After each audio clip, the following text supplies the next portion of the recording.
Hi, I'm Tim. Welcome to our channel, and thanks for logging on. Now, I would say we're discussing a living legend, but as this 2014 to 2017 white gold Pepsi Bezel GMT has just been discontinued as of 2018, we shall discuss the late great BLRO, the Bleu et Rouge, 18 karat white gold with Pepsi style Rolex Serichrome bezel. You can see this discontinued black dial white gold Pepsi bezel on our website. Subscribe to our YouTube channel if you enjoy these videos, and please click on the card in the upper right hand corner of the screen at any time during this video to see our full sales listing for this watch with additional accessories included in the sale, high resolution images for your desktop, and naturally complete pricing details for this Pepsi Bezel White Gold GMT Master II.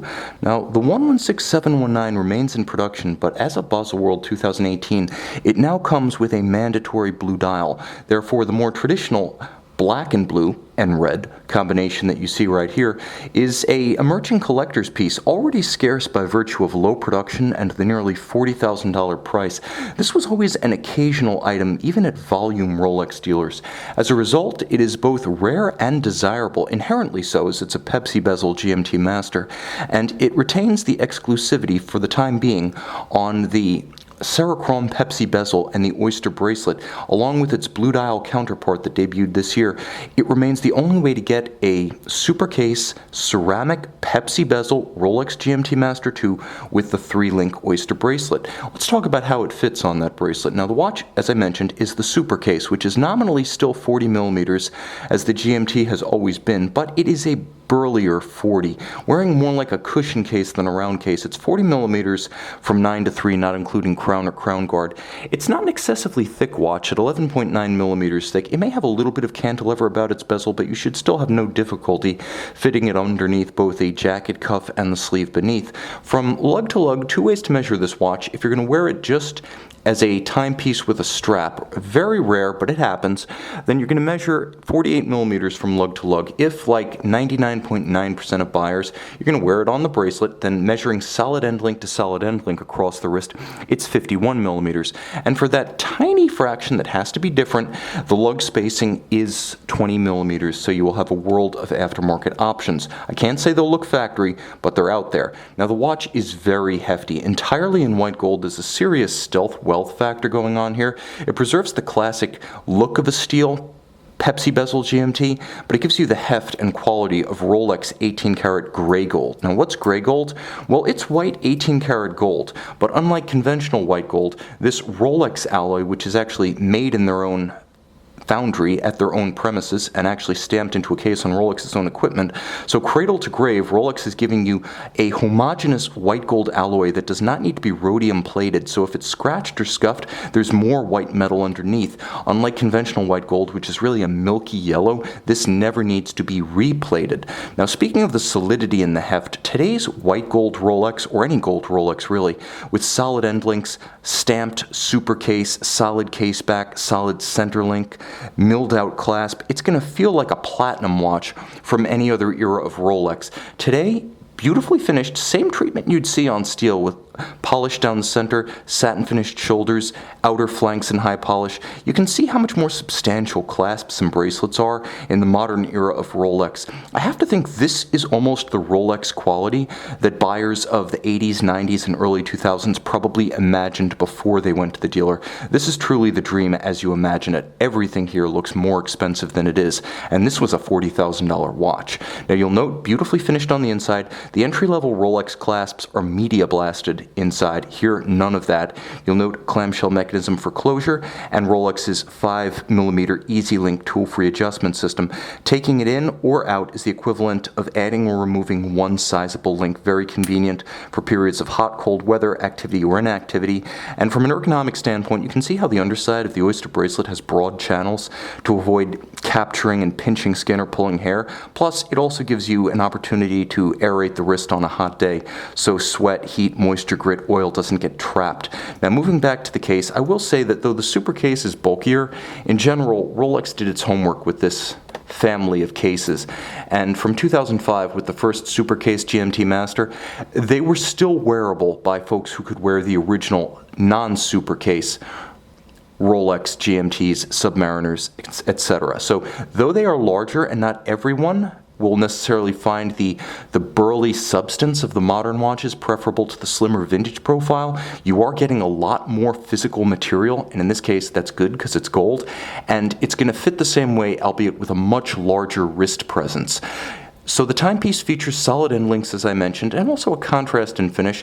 The Supercase has a very sheer side that looks physically massive, and all in high polish contrasts handsomely with the squared off shoulder to the lug hoods. So you have satin finish on the tops of the lugs to mute reflections, and then you have that celebrated Cerachrome Pepsi bezel.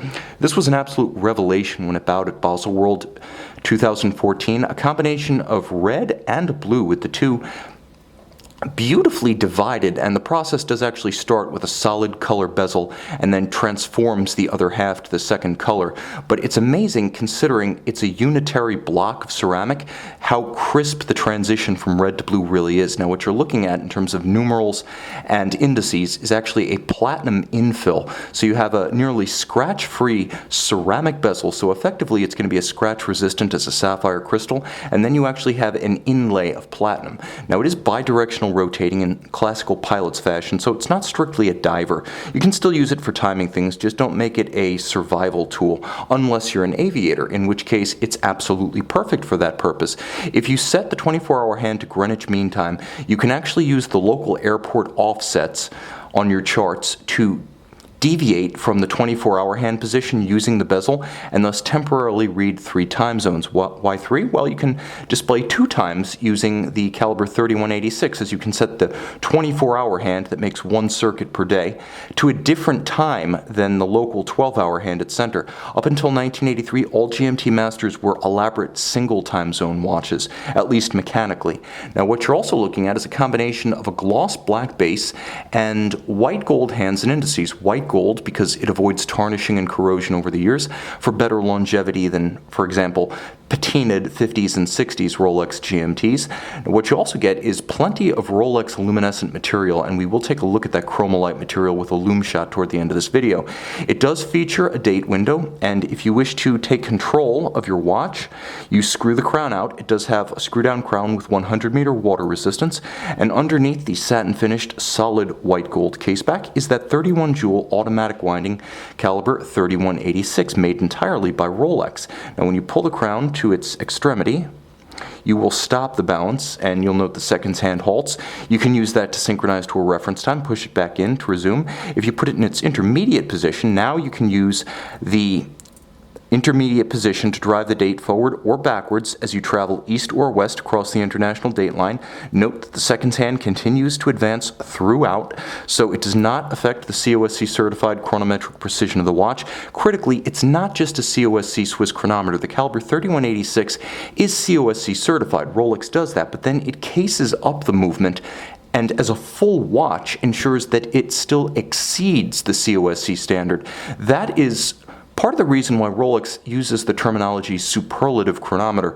It does indicate a higher level of adjustment than the simple ISO 3159 governing the COSC tests. Now you also have a full balance bridge and a free sprung balance for toughness against shock, an overcoil hairspring, Breguet style, to resist positional or gravitationally induced timing deviation, and you have a parachrome blue alloy that composes the hairspring material itself. So it's also robustly anti-magnetic.